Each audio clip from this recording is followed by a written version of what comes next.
Hi. ഇപ്പോൾ അഖിൽ മാരാർ പറഞ്ഞതിനോടനുബന്ധിച്ച് ഒരുപാട് പെൺകുട്ടികൾ പുറത്തേക്ക് വന്ന് കാര്യങ്ങൾ അവതരിപ്പിക്കുന്ന ഒരു സിനാരിയോ ഉണ്ട്. മാത്രമല്ല പണ്ട് പാർട്ടിസിപ്പേറ്റ് ചെയ്ത പാർട്ടിസിപ്പൻസ് ഒക്കെ തന്നെ ഇൻ്റർവ്യൂ കൊടുക്കുന്ന ലെവലിലേക്ക് കാര്യങ്ങളെത്തി. നല്ല കാര്യം തന്നെ, അറ്റൻഷൻ സീക്കിങ്ങിന് വേണ്ടി ചെയ്തതാണ്. ഒരാൾക്ക് വേണ്ടി ചെയ്തത് ഒരുപാട് പേർക്ക് ഉപകാരപ്പെടുന്ന ഒരു ചെറിയ കാര്യമല്ലല്ലോ. മനീഷയും വന്നിട്ടുണ്ട്. മനീഷ പറഞ്ഞ കുറേയധികം കാര്യങ്ങൾ നമ്മൾ ഒരുപാട് പേഴ്സണലായിട്ട് പോകുന്നില്ല. അപ്പോൾ മനീഷ പറഞ്ഞ കുറേയധികം കാര്യങ്ങൾ അത്യാവശ്യം പെൺകുട്ടികൾക്ക് ആപ്റ്റായിരിക്കും എന്ന് തോന്നി. മനീഷ എന്താണ് പുറത്തു പോകാൻ കാരണമെന്ന് എന്നോട് ചോദിക്കുകയാണെങ്കിൽ, മനീഷയെ മാരാരൊക്കെ കുറച്ച് അധിക സ്വാതന്ത്ര്യത്തോടു കൂടി ഷിജോയും മാരാരും ഈ ചെറുപ്പക്കാരന്മാരെ രണ്ട് കുണുവാവകൾ മനീഷയെ തള്ള എന്ന് വിളിക്കുന്നു. അത് കണ്ടിട്ട് മനീഷയുടെ കൂടെ തന്നെ ആക്ട് ചെയ്ത പയ്യൻ സാഗർ, അത് ശരിയായ നടപടിയല്ല, അമ്മ അത് എതിർക്കണം, അമ്മയെന്നാണ് അവൻ വിളിക്കണം, അതുകൊണ്ട് എതിർക്കണം. പക്ഷേ മനീഷയ്ക്ക് അത് മനസ്സിലാകുന്നുണ്ടായിരുന്നില്ല.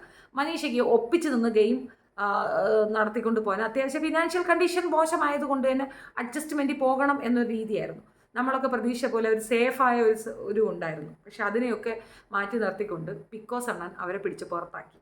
അപ്പോൾ അതിൻ്റെ ഫ്രസ്ട്രേഷനും പുള്ളിക്കാരത്തി പറയുന്നുണ്ട്. സമൂഹം അങ്ങനെ പറഞ്ഞു, സമൂഹം ഇങ്ങനെ പറഞ്ഞു എന്ന്. സമൂഹം പറഞ്ഞിട്ടുണ്ടെങ്കിൽ അതിന് ആപ്റ്റായ കാര്യങ്ങൾ ഉണ്ടാകണം. കാരണം അതിനകത്ത് നടക്കുന്നത് എല്ലാം ഒന്നും നമ്മളിലേക്ക് എത്തുന്നില്ല. എത്തുന്ന കാര്യങ്ങൾ വെച്ച് ഞങ്ങളൊരു അപക്രദനം നടത്തും. ആ അപക്രദനത്തിൽ ഞങ്ങൾക്ക് മനസ്സിലായ കാര്യം നമുക്ക് പറയാൻ പറ്റും. നിങ്ങൾ ചെയ്തത് തെറ്റ്. നിങ്ങൾക്കൊരു മകളുണ്ട്, നിങ്ങൾക്കൊരു മകനുണ്ട്. അവർക്ക് നിങ്ങളൊരു റോൾ മോഡലാകണം. നിങ്ങൾ ചെയ്യേണ്ട കാര്യങ്ങൾ യഥാർത്ഥ സ്ഥാനത്ത് നിങ്ങൾ ചെയ്യാതെ പണത്തിന് വേണ്ടിയിട്ട് മിണ്ടാതെ നിന്ന് കഴിഞ്ഞാൽ നിങ്ങളെ പൊതുജനം കല്ലെറിയും. അപ്പോൾ അത് കേൾക്കണം. മാറ്റി പറയുമെന്നൊക്കെ വിചാരിച്ചാൽ ഇനി നല്ല പ്രവൃത്തിയൊക്കെ ചെയ്താൽ മാറ്റി പറയുമായിരിക്കും. പിന്നെ ഓർമ്മ കെട്ട് വീണതിൻ്റെ കാര്യമൊക്കെ പുള്ളിക്കാരത്തി പറയുന്നുണ്ട്. ശരിയാണ്, ഓർമ്മ കെട്ട് വീണത് നാടകമായിട്ടാണ് ഞങ്ങൾക്ക് തോന്നിയത്. ഞാൻ കാണുന്നവർക്ക് പറഞ്ഞുകൂടെ, അത് റിയലായിട്ടാണ് എങ്കിൽ അങ്ങനെ ഞങ്ങൾക്ക് തോന്നിയിട്ടില്ല എന്നുള്ളത് വാസ്തവമാണ്. കാരണം എപ്പോഴും ഏത് സമയത്തും ഇങ്ങനെയൊക്കെ ബോധം കെട്ട് വീഴുന്നവരൊന്നും ഇത്തരം പ്രോഗ്രാമിൽ പോകരുത്. കാരണം ആ ഷോ ആപ്റ്റായ, അതിന് അത്രയും എലിജിബിളായ ഒരുപാട് പേര് മാറി നിൽക്കുന്നുണ്ട്. അവരുടെ അവസരം തട്ടിയെടുത്തുകൊണ്ട് അതിനകത്ത് കിടന്ന് മെലോ ഡ്രാമ കാണിച്ചത് കൊണ്ടാണ് നിങ്ങൾ പുറത്തു പോകരുത്. അത് നിങ്ങൾക്ക് മനസ്സിലായില്ലെങ്കിൽ മനസ്സിലാകണം. പരാജയം എങ്ങനെ വന്നു എന്ന് മനസ്സിലാക്കാതെ അതിനെപ്പറ്റി ഘോരഘോരം പ്രസംഗിക്കുന്ന മനീഷയ്ക്ക് ഒരു മറുപടി കൊടുക്കണമെന്ന് തോന്നിയത് കൊണ്ട് മാത്രം മനീഷയുടെ ഈ ഒരു സംഗതി ഞാൻ എടുക്കുകയാണ്. കേൾക്കാം. ഒരു കണ്ടസ്റ്റന്റ് ആയിരിക്കരുത് എന്നുള്ളതിന്റെ ഉദാഹരണമാണ് സീസൺ 6. ജാസ്മിൻ കുളിക്കാത്തതാണോ കേരളത്തിന്റെ പ്രശ്നം? എത്രയോ വേറെ വിഷയങ്ങളുണ്ട്. ജാസ്മിൻ എന്നുള്ള വെച്ച് കുടിച്ചാലും കുടിച്ചില്ലെങ്കിലും നിനക്കെന്താണോ എന്നുള്ളതാണ് എനിക്ക് ചോദിക്കാനുള്ളത്. പ്രണയം എന്ന് പറയുന്നത് ആർക്കും ഇപ്പൊ ഇത് പറഞ്ഞു കഴിഞ്ഞാൽ ഞാൻ ജാസ്മിനെ സപ്പോർട്ട് ചെയ്യാന്ന് വിചാരിക്കും. ഒരിക്കലും അല്ല കേട്ടോ. ജാസ്മിൻ ഒരുപാട് തെറ്റുകൾ അവിടെ ചെയ്യുന്നത്. എനിക്ക് ഇഷ്ടമുള്ള കണ്ടസ്റ്റന്റും അല്ല ജാസ്മിൻ. കല്യാണം കഴിഞ്ഞിട്ടത് തോന്നാത്തത് ഭാഗ്യം. അതുകൊണ്ട് ആ ചെക്കൻ്റെ രക്ഷപ്പെട്ടത് വേണമെങ്കിൽ പറയാം. ഇവിടെയൊക്കെ എനിക്ക് എല്ലാ കുട്ടികളോടും എല്ലാ പ്രണയിതാക്കളോടും പറയാനുള്ളത്, ഒരാളെ നമ്മൾ സ്നേഹിക്കുമ്പോൾ ആ ആളെ മാത്രം സ്നേഹിക്കാൻ പഠിക്കുക എന്നുള്ളതാണ് പ്രണയത്തിന്റെ ഏറ്റവും മകുടമായ ഒരു ഉദാഹരണം. അതാണ് ഞാൻ പറഞ്ഞത്. ബിഗ് ബോസ് എന്ന് പറയുന്ന ആ ഒരു ഷോ സാധാരണ മാറി നിന്ന് കാണുന്ന കാണികളുടെ കാഴ്ചപ്പാടിലുള്ള ഒരു ഷോ അല്ല. ഇത് പുണ്ണാക്കുണ്ടാക്കാനാണ്. അടികൂടണ, ഇടിക്കണ, മറിക്കണ എന്ന് പറഞ്ഞ ആൾക്കാർ ഇപ്പൊ അടികൂടിയപ്പോ എവിടെ? ഇപ്പൊ ആൾക്കാർക്ക് ഫുൾ നല്ല പുള്ളീനെ കിട്ടിയാൽ മതി. ജനങ്ങൾ ഇത്രയേ ഉള്ളൂ. ഈ അഖില് പറഞ്ഞ ഒരു അടി കൂടാനൊക്കെ നമ്മൾ പറഞ്ഞു എന്നാണ് പുള്ളിക്കാരി പറയുന്നത്. ജനങ്ങൾ അങ്ങനെ പറഞ്ഞു. ജനങ്ങൾ അങ്ങനെയല്ല പറഞ്ഞത്. പ്രതികരണ ശേഷി വേണം. നിങ്ങൾക്കതില്ലായിരുന്നു. നിങ്ങൾ അവിടെ സ്നേഹിച്ച് സുഖിച്ച് നിന്ന അതുകൊണ്ടാണ് നിങ്ങൾക്കെതിരെ അങ്ങനെ ജനങ്ങൾ പറഞ്ഞത്. നമ്മളെ ഇപ്പം തള്ളയെന്ന് വിളിക്കുന്നൊരു കുറ്റമാണെന്ന് വെച്ചാൽ അല്ല. ഒരു കൊളോക്കിയൽ ലാംഗ്വേജാണ്. അമ്മയ്ക്ക് പറയുന്ന ഭാഷയാണ് തള്ള. കിളവിന്ന് വിളിക്കും. അത് നല്ല ഭാഷയാണ്. കേട്ടോണ്ട് നിൽക്കണമെങ്കിൽ നീ കേട്ടോണ്ട് നിന്നു. നമ്മൾ പരസ്പരം കൂട്ടുകാർ അങ്ങോട്ടും ഇങ്ങോട്ടും മലർ എന്ന് വിളിക്കാറുണ്ട്. മലരെന്ന് ഞാൻ കുറച്ചുകൂടി കൊളാക്കിയലായിട്ട് പറയണം. യാഥാർത്ഥ്യബോധത്തോടു കൂടി പറഞ്ഞാൽ മറ്റേ ഭാഷ പറയാറുണ്ട്. അതുകൊണ്ട് നിങ്ങളൊരു കളക്ടർ ഓഫീസിൽ ചെന്ന് കളക്ടറെ കയറി മലരെ എന്ന് വിളിക്കുമോ? വിവരറിയും. അതാണ് പ്രശ്നം. നമ്മൾ എത്ര അതിനകത്ത് ഡെപ്തുള്ള ഫ്രണ്ട്സ് ആണെങ്കിൽ പോലും ഒരു ഒരു ഒരു സാധനം കീപ്പ് ചെയ്യണം. അത് നിങ്ങൾ കീപ്പ് ചെയ്തില്ല.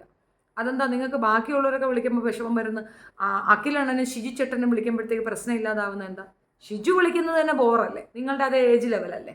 എന്നിട്ട് നിങ്ങൾ എന്തിനാ അത് കേൾക്കാൻ പോയത്? അപ്പം നിങ്ങളെ പ്രതിനിധീകരിക്കുന്ന കുറച്ച് മനുഷ്യർ പുറത്തുണ്ട്. നിങ്ങളുടെ ഏജ് ലെവലിലുള്ള കുറച്ച് മനുഷ്യർ പുറത്തുണ്ട്. അവർക്കത് അരോചകമായിട്ട് തോന്നും. അപ്പം അതിനെ എതിർക്കുക എന്നുള്ളത്, അതായത് അന്യായം കണ്ടാൽ നമ്മൾ പ്രതികരിക്കേണ്ട സ്ഥലങ്ങളിൽ പ്രതികരിച്ചിട്ടില്ല വെച്ചാൽ അത് പൊതുജനത്തിനൊരു ഡിസ്റ്റർബൻസ് തോന്നും. ഈ ഷോ അതൊക്കെയാണ് പറയുന്നത്. നിങ്ങളൊരു വ്യക്തിയായി എങ്ങനെയാണ് പൊതുസമൂഹത്തിന് നിങ്ങൾ എന്ത് മെസ്സേജാണ് കൊടുക്കുന്നത്? നിങ്ങളുടെ മെസ്സേജ് ആണ് ചോറും കറി ഉണ്ടാകുന്നതാ? അവൻ തള്ളേന്ന് വിളിച്ചപ്പോൾ ഓക്കെ എന്ന് പറഞ്ഞ് കേട്ടോണ്ടിരുന്നതാ? ഒരിക്കലും അക്സെപ്റ്റ് ചെയ്യാൻ പറ്റുന്ന കാര്യമല്ല Maneesha. You are mistaken in so many manner there. പിന്നെ ബോധം കെട്ട് വീണത് അത് ഞാൻ സമ്മതിച്ചു, ഒരാളുടെ അസുഖമാണ്. പക്ഷെ ഞങ്ങൾക്ക് കൂടെ തോന്നണം. ജാൻമണിയെ എടുത്തുകൊണ്ട് പോകുമ്പം അർജുൻ പറഞ്ഞത് കേട്ടോ, അത് റിയൽ അല്ല എന്ന് അവനറിയാറുണ്ട്. റിയലായിട്ട് ബോധം കെട്ട് വീണവർക്ക് നല്ല ഭാരം ഉണ്ടാകും, അത് നമുക്ക് മനസ്സിലാകും. ഇത് റിയലായിട്ട് ബോധം കെട്ട് വീഴുന്നവർക്ക് കുറച്ചൊക്കെ ഹെവിനെസ് കുറഞ്ഞിരിക്കും. അങ്ങനെ കുറേ കാര്യങ്ങളുണ്ട്. സോ ഞാൻ കുറച്ച് ടെക്നിക്കലായിട്ടൊന്നും ഞാൻ ഡോക്ടറല്ല, അതുകൊണ്ട് അതിനെപ്പറ്റി പറയുന്നില്ല. ബാക്കി കേൾക്കാം. ഒരു വിഷയം അഖില് വ്യക്തവും സ്പഷ്ടവുമായിട്ട് കാര്യം അഖില് അവതരിപ്പിച്ചിട്ടുണ്ട്. പക്ഷെ അതിനൊരു ക്ലാരിറ്റി കുറവ് എന്താണെന്ന് വെച്ചാൽ ആരാണ് എന്നുള്ളതിന് ഒരു വ്യക്തത വന്നിട്ടില്ല. ഇഷ്ടപ്പെട്ട കണ്ടസ്റ്റന്റ് എന്ന് പറയാൻ സത്യം പറഞ്ഞാൽ ആരുമില്ല. എങ്ങനെ ഒരു കണ്ടസ്റ്റന്റ് ആയിരിക്കരുത് എന്നുള്ളതിന്റെ കാരണമാണ് സീസൺ 6. അതിലെല്ലാവരും കിടക്കുന്നത് ആരും മാറ്റി നിർത്തി പറയല്ല. പിന്നെ വേറെ കാര്യം വെച്ചാൽ ഒരു കാര്യം പറയാനുള്ളത്, ജാസ്മിൻ കുളിക്കാത്ത നമുക്ക് കേരളത്തിൽ എത്രയോ തരം വിഷയങ്ങളുണ്ട് ഇവിടെ. ജാസ്മിൻ എന്ന് പറഞ്ഞാൽ വെച്ച് കുടിച്ചാലും കുടിച്ചില്ലെങ്കിലും നിനക്ക് എന്താണോ എന്നുള്ളതാണ് എനിക്ക് ചോദിക്കാറുള്ളത്. ഇതാണ് നിന്റെ പൊട്ടത്തരം. ജാസ്മിൻ കുളിക്കാത്തതൊരു വിഷയമാകുന്നത് എപ്പോഴാണ്? സിബിൻ പോയപ്പോൾ പറഞ്ഞത് ഓർമ്മയുണ്ട? അവൾ കുളിക്കാതെ നാറിയ ശരീരം കൊണ്ട് അതിനകത്ത് വന്നിരുന്നു, ആ ഇരിക്കുന്ന പ്രതലത്തിൽ കൂടെ ആ സ്മെല്ലുണ്ട് എന്ന് പറഞ്ഞു. ജാസി തുള്ളി കുതിച്ച് പോകുമ്പോൾ മൂക്ക് ഇങ്ങനെ ആക്കുന്നുണ്ട്, അത് പ്രശ്നമാണ്. അവിടെ കുക്കിംഗ് ചെയ്യുന്നത് ആരാണ്? അവർക്ക് ശാരീരിക ശുദ്ധി ഉണ്ടായിരിക്കണം, ഇല്ലെങ്കിൽ അതിൻ്റെ ബാക്കിയുള്ള അനുഭവിക്കുന്ന അവിടെയുള്ള ഹൗസ് മേറ്റ്സ് ആണ്. അവർക്ക് പരാതി ഉണ്ടാകും. അതാണ് പറഞ്ഞത്, ഒരു ബോധവും ഇല്ല നിനക്ക്, അതുകൊണ്ട് നീ ഇതിന് ഇങ്ങനെ പറഞ്ഞത്. കുറേ കാര്യങ്ങൾ നല്ലത് പറഞ്ഞെങ്കിലും ഈ ഒരു കാര്യം എനിക്ക് ശരിയായി പെട്ടില്ല. നീ വീട്ടിലിങ്ങനെയാണോ? കുളിക്കാതെയൊക്കെ നടക്കുമോ? 2 ദിവസം വയ്യാതിരുന്നാൽ കുളിക്കായിരിക്കും. വയ്യാതിരിക്കുക എന്നുള്ളത് ഹൈലൈറ്റ് ചെയ്ത് പറയണം. വയ്യാതിരിക്കുന്നവർ മറ്റൊരുമായിട്ട് മിക്സപ്പ് ഒന്നും ആവില്ല, അസുഖമല്ലേ, കുളിക്കണ്ട, ഒരു മൂലം ഇരുന്നാൽ മതി. പക്ഷെ മറ്റുള്ളവരുമായി ഇടപഴകി ഇരിക്കുമ്പോൾ മറ്റുള്ളവർക്ക് നാശനാറ്റം ഉണ്ടാകാതിരിക്കാൻ ശ്രദ്ധിക്കണം. ഇപ്പോൾ വീട്ടിൽ നിൽക്കുന്നത്, അടുക്കളയിൽ നിൽക്കുന്ന അതേ ഡ്രസ്സോട് കൂടി നീ മാർക്കറ്റിലേക്ക് പോകുമോ? അല്ലെങ്കിൽ വേറൊരു പ്രോഗ്രാമിന് പോകുമോ? ഇല്ലല്ലോ. നമ്മൾ കുറച്ച് വൃത്തിയും ശുദ്ധിയൊക്കെ ആയിട്ട് അത്യാവശ്യം കളർഫുൾ ഡ്രസ്സൊക്കെ ആയിട്ട് സ്പ്രേ കൂടെ അടിച്ചിട്ട് പോകും. എന്തുകൊണ്ടാണ്? നമുക്ക് വേണ്ടിയിട്ടല്ല, നമ്മുടെ ചുറ്റുമുള്ളവർക്ക് വേണ്ടിയിട്ടാണ്. കുളിക്കുന്നത് എന്തിനാണെന്നറിയാം? നമുക്ക് മാത്രമല്ല, നമ്മുടെ ചുറ്റുമുള്ളവർക്കും കൂടെ ഒരു സ്വസ്ഥത ഉണ്ടാകാനാണ്. നമ്മളെ എപ്പോഴും മണത്തോണ്ടിരിക്കില്ല. 2 ദിവസം അടുപ്പിച്ച് കുളിക്കുക എന്ന നാറും ശരീരത്തിൽ നിന്ന്, നവതോരങ്ങളിൽ നിന്ന് അത്യാവശ്യം വേസ്റ്റ് പുറത്തേക്ക് വരും. ആ വേസ്റ്റിന് നല്ല സ്മെല്ലും ഉണ്ടാകും. അത് കഴുകി കളയണം ഓൺ ടൈമിൽ. നവതോരങ്ങളിൽ നിന്നും വരും, അത് തർക്കിക്കേ വേണ്ട, അത് നമ്മൾ ക്ലീൻ ചെയ്യണം. അതിനാണ് നമ്മൾ ശുദ്ധവും വൃത്തി എന്ന് പറയുന്നത്. അത് ഉമ്മയ്ക്ക് അല്ലയോ, അതാ പ്രശ്നം. That is the point. ഇതാണ് നിന്റെ പ്രശ്നം.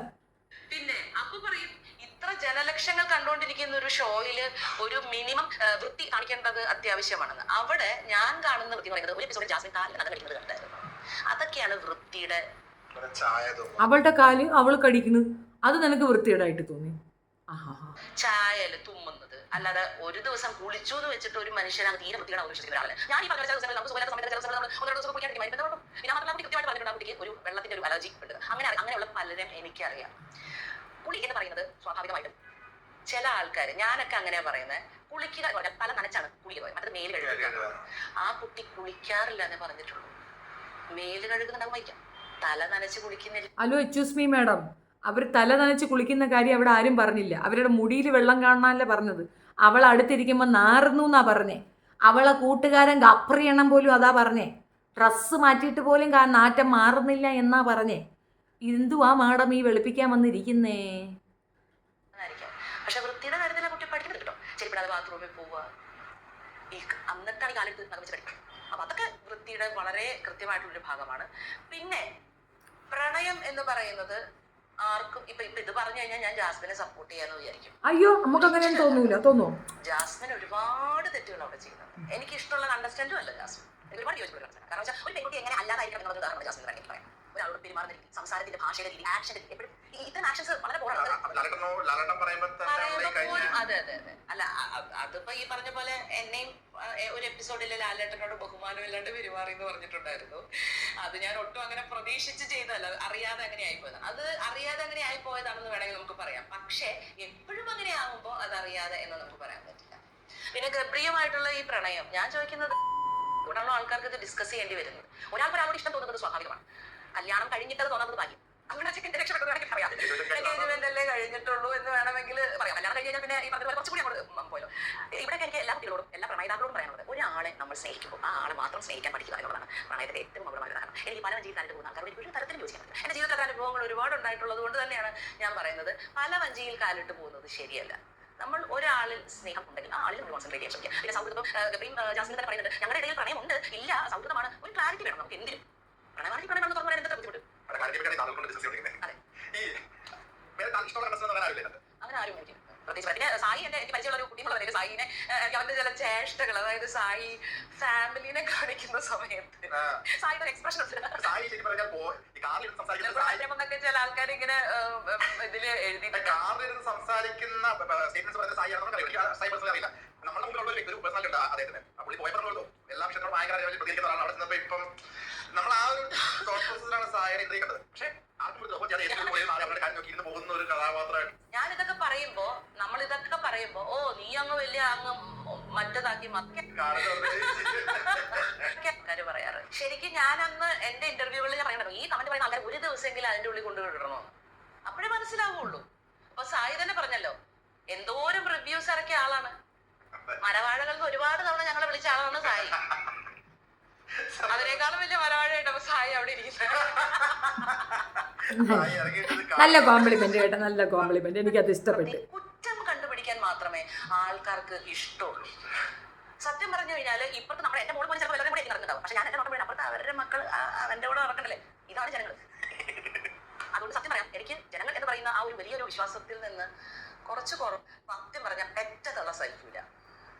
അവളുടെ അപ്പൻ്റെ ഞാനിങ്ങനെ അൺകോൺഷ്യസ് ആയിട്ട് അധികം നേരം ഉണ്ടാവില്ല, ഒരു വരുമ്പോഴും അല്ലെങ്കിൽ കുറച്ച് നേരം കിടന്ന് അവർക്ക് ഇപ്പൊ ഈ പറഞ്ഞ അഖിൽമാരെ സപ്പോർട്ട് ചെയ്യുന്ന ജനങ്ങൾ നാളെ അഖിൽ എന്തെങ്കിലും ഒരു പിഴവ് പറ്റി കഴിഞ്ഞാൽ എല്ലാവരും കാലെടുത്ത് നിലത്ത് വരും, ഉറപ്പാണ്.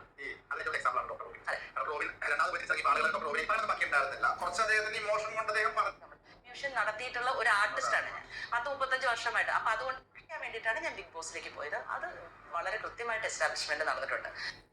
പിന്നെ കുറേ സ്വയം പൊക്കലാണ്. Anyway thank you so much. പിന്നെ ഒരു കാര്യം പറയുമ്പോൾ നമ്മളുടെ ചെറിയ രീതിയിലുള്ള ഒരു പിന്തിരിഞ്ഞ് നോക്കുക. നമ്മളുടെ ലൈഫ്, നമ്മളുടെ എക്സ്പീരിയൻസ്, നമുക്ക് ഒരുപാട് കാര്യങ്ങൾ പറയാം, അറിയാം, അങ്ങനെ കുറേ കാര്യങ്ങളുണ്ട്. ഞാൻ എന്തായാലും എൻ്റെ വായിക്കൊരു ക്ലിപ്പ് ഇടുന്നു. ബിക്കോസ് മനീഷ എനിക്കിന്ന് ശരിക്കറിയാമെന്ന് പറഞ്ഞാൽ എനിക്ക് ശരിക്കറിയാം. അപ്പോൾ ഡോക്ടർ റോബിൻ്റെ നേരെയുള്ള നിങ്ങളുടെ ആ നോട്ടം അത് വേണ്ട എന്നാണ് എൻ്റെ ഒരു റിക്വസ്റ്റാണ്. ബിക്കോസ് അതങ്ങനെയാണ്. മനീഷ അത് കാണുക, മനസ്സിലാക്കുക, ദയവ് ചെയ്തിട്ട്. ആ പോർഷനിലേക്ക് പോയി കഴിഞ്ഞാൽ ഈ ക്ലിപ്പ് ഞാൻ എടുത്തു മാറ്റും. പിന്നെ ഭയങ്കര ബോറായിരിക്കും, ഭയങ്കര വൾഗറായിരിക്കും മനീഷ. ഞാൻ ഭയങ്കരമായിട്ട് പെർഫോം ചെയ്യും. അതാണ് പ്രശ്നം. അതുകൊണ്ട് ദയവ് ചെയ്ത് ആ വഴിക്ക് പോവാതിരിക്കുക. ആ പയ്യൻ്റെ വഴിക്ക് വിടുക. ഈ പറഞ്ഞതൊക്കെ ഓക്കെ, സമ്മതിച്ചു. മാരാരെ തൂക്കി തല വയ്ക്കണമെങ്കിൽ താങ്കൾ തൂക്കി തല വയ്ക്കുക. റോബിനെ ചവിട്ടി മെതിക്കാനായിട്ട് വരികയും വേണ്ട. നടക്കുന്ന കേസല്ല, സമ്മതിക്കത്തില്ല. അതൊരു കാര്യം അവിടെ നിൽക്കട്ടെ. പിന്നെ അലർന്നതാണോ അല്ലയോ എന്നൊക്കെ താങ്കൾ ചോദിക്കുന്നുണ്ട്. അവ അലറിയപ്പോൾ ആൾ കൂടുന്നുണ്ടല്ലോ. നീ അലറിയിട്ട് ആരും കൂടാത്ത എന്ത് അതിനകത്തുണ്ട്. മാരാരിസൊക്കെ കൊള്ളാം മോളെ, പക്ഷേ അതിനൊരു ജെനുവിനിറ്റി ഇല്ല എന്ന് മനസ്സിലാക്കുക. നമ്മളുടെ വീട്ടിലുള്ളതും നമ്മളും ഉൾപ്പെടെ ഒരു സ്ത്രീ സമൂഹത്തിനെ അവഹേളിക്കുന്നതിന് കൂട്ടുനിന്ന് കൊടുക്കരുത് എന്നൊരു റിക്വസ്റ്റാണ് എനിക്ക് പറയാനുള്ളത്. പിന്നെ പെൺകുട്ടി അമിതമായി ആക്രമിക്കുന്നു എന്ന് തോന്നിയാൽ ആ പെൺകുട്ടി വീട്ടിലിരുന്ന് ആരും ആക്രമിക്കത്തില്ല. ആ ഷോയിൽ പോയി തോന്നിവാസം കാണിച്ചാൽ ആക്രമണം തീർച്ചയായിട്ടും ഉണ്ടാവും. അവൾ കുളിക്കാത്തതാണോ ലോകത്തെ ഏറ്റവും വലിയ പ്രശ്നമെന്ന് ചോദിച്ചാൽ ബിഗ് ബോസിൽ അവൾ തന്നെയാണ് കണ്ടന്റ്, അവളെ തന്നെയാണ് കോൺസെൻട്രേറ്റ് ചെയ്യണത്. അപ്പം ഞങ്ങൾക്കും അതൊക്കെ പറയേണ്ടി വരും. അതൊക്കെ ഓർത്ത് വിഷമിക്കാതെ മോള് പുതിയ എന്തെങ്കിലും പ്രോഗ്രാമുമായിട്ട് മുന്നോട്ട് പോകാൻ നോക്കുക. വേണമെങ്കിൽ ഒരു ബൈക്ക് കാർഡ് എൻട്രിയിൽ അതിനകത്ത് കയറിയിട്ട് മോള് അടുത്ത് ചെന്നിരുന്നിട്ടൊന്ന് മണത്തി നോക്കി ഏകദേശം കൊച്ചിന് കാര്യങ്ങൾ മനസ്സിലാകും എന്നുള്ളതേ ഉള്ളൂ. നമ്മൾക്കൊരു പരാജയം സംഭവിച്ചാൽ എന്താണ് ആ പരാജയമെന്ന് നമുക്ക് മനസ്സിലാക്കണം. പരാജയത്തിൽ നിന്നുകൊണ്ട് നമ്മളതിനെ റിക്കവർ ചെയ്യാനൊരു ശ്രമവും നടത്തണം. അതിലാണ് ജെന്യുവിനിറ്റി ഇരിക്കുന്നത്. പകരം ഞാൻ പരാജയപ്പെട്ടത് ഇതിനാണെന്ന് പോലും മനസ്സിലാക്കാതെ മറ്റൊരു തലത്തിലേക്ക് ഈ കാര്യങ്ങളൊക്കെ കൊണ്ടുവന്ന് പറഞ്ഞ് എടുത്ത് no words. Thank you so much. നിങ്ങളുടെ അഭിപ്രായം കമൻസിൽ പറയുക. വിമർശനങ്ങളാണെങ്കിൽ അക്സെപ്റ്റ് ചെയ്യും. പിന്നെ അവഹേളനങ്ങളാണെങ്കിൽ തിരിച്ചും അത് നിങ്ങൾക്ക് പ്രതീക്ഷിക്കാം എന്നുള്ളത് മാത്രം. Like, share, subscribe. Thank you so much.